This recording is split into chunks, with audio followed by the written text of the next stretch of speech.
Hello, hello, hello. Welcome to my YouTube channel, Daughters of Hadessah.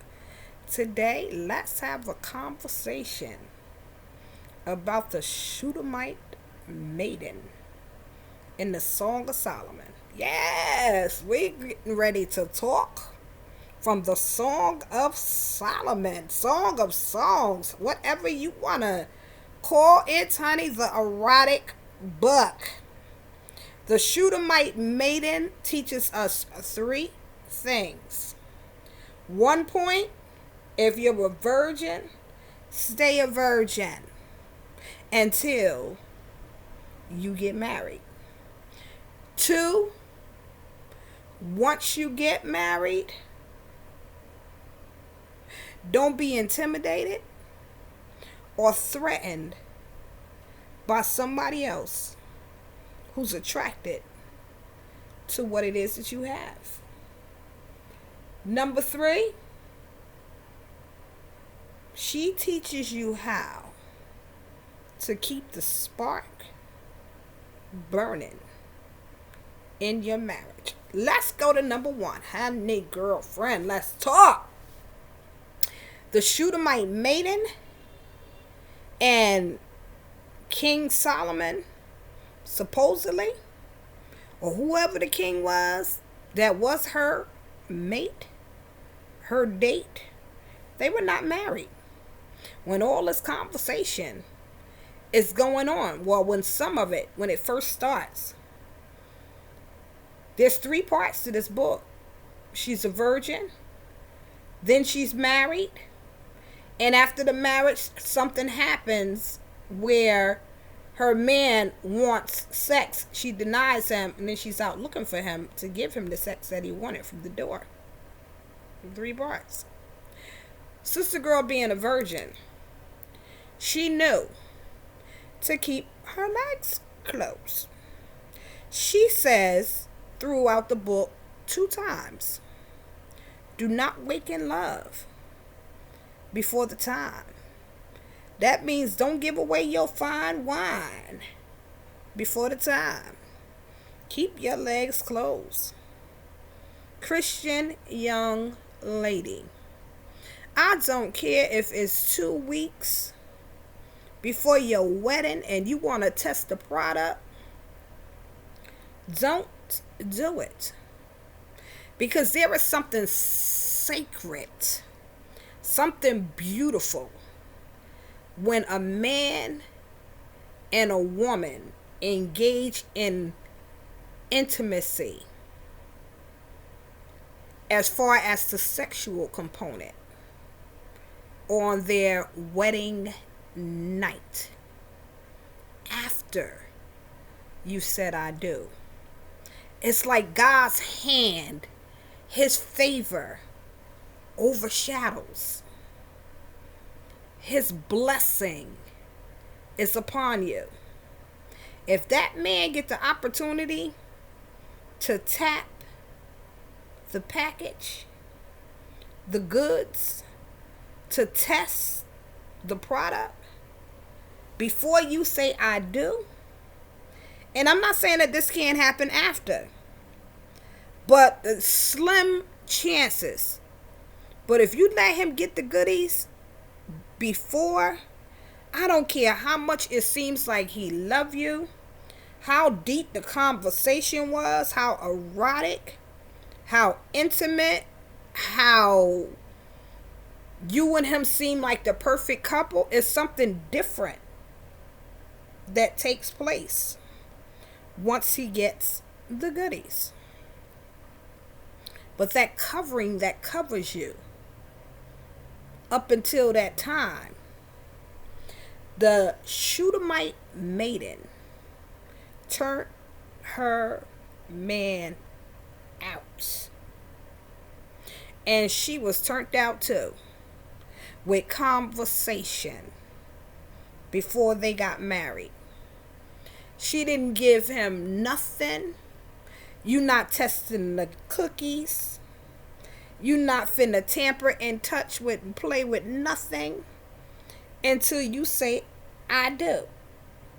Now, this is where the holy folk that sky high will tune me off and tune me out, because they had erotic conversation in preparation. She already had the man. He was already able to describe her from the crown of her head to the sole of her feet and everything in between. He was in love. They were both already hooked. But she was not giving him her goodie bag. So with the Shunammite woman knowing, I got this brother and he got me, he ain't going nowhere, and I'm not finna let him test nothing before the time, she gave him something to look forward to, an expectation that I'm going to take this into my marriage. And what we talked about, brother, is about to be on and popping. Now, we get so deep that we want to get with our mate, get with our man, take him to Bible study and the church, and ain't nothing wrong with that. But don't make your whole world centered about we going on a date and you want to talk about Peter, John, and Paul.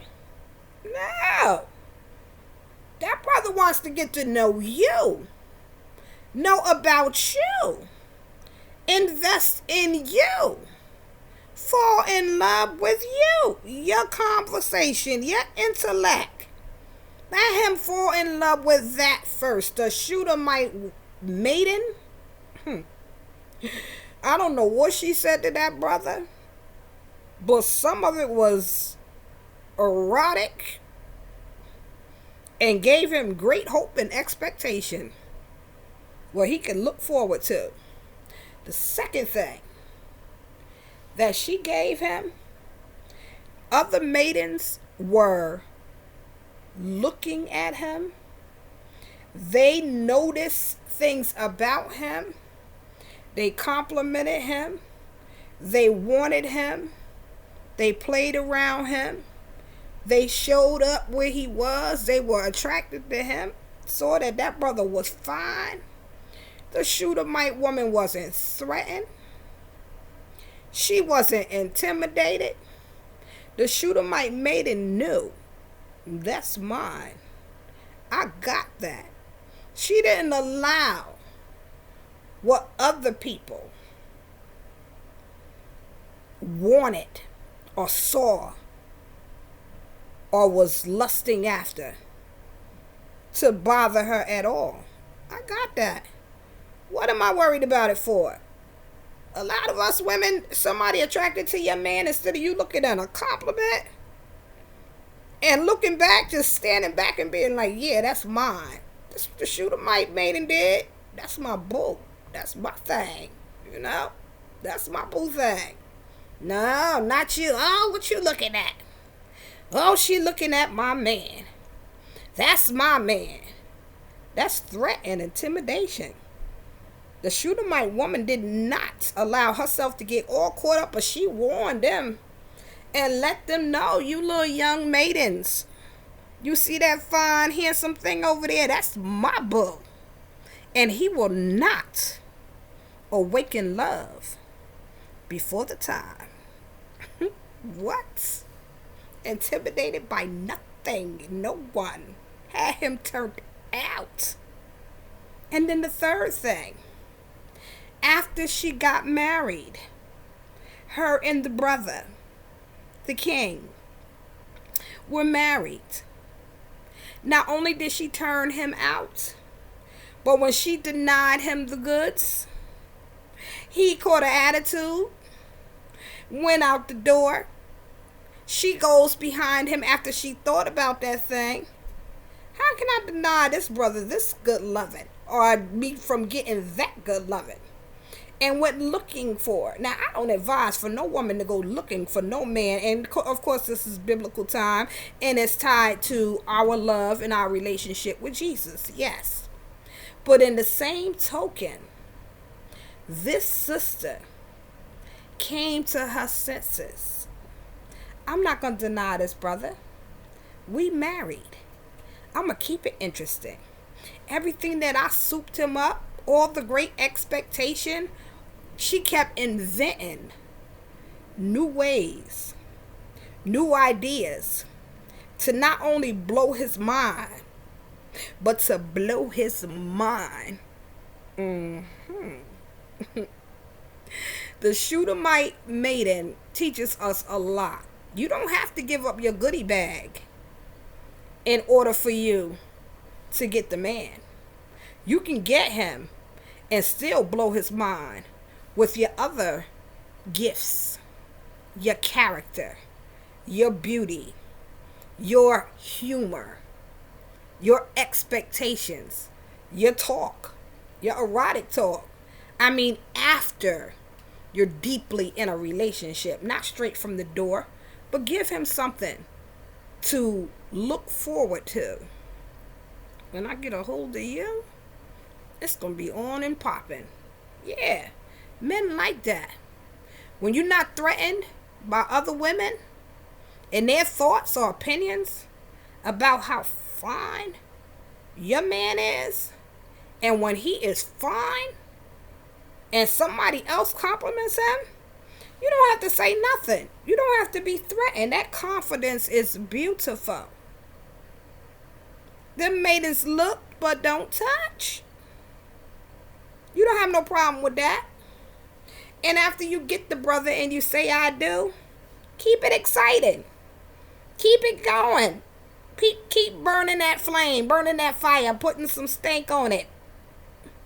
Doing your thing. Turn him out. Let him turn you out. The Song of Solomon, that book is in the Bible for a reason. It's not for you to play pity pat and let's talk about the Bible quizzes and things of that nature during date night. No. You got a man, girl, you better get dressed and put you a nice little something underneath there and do you a little strip tease and learn how to keep that man. Men cheat because you got holy women who want to come to church and do everything and come home and want to preach to him and teach him instead of freaking him and ministering to him and being a blessing to him. Shunammite maiden, you better do your thing and take care, dude. Yeah, real talk.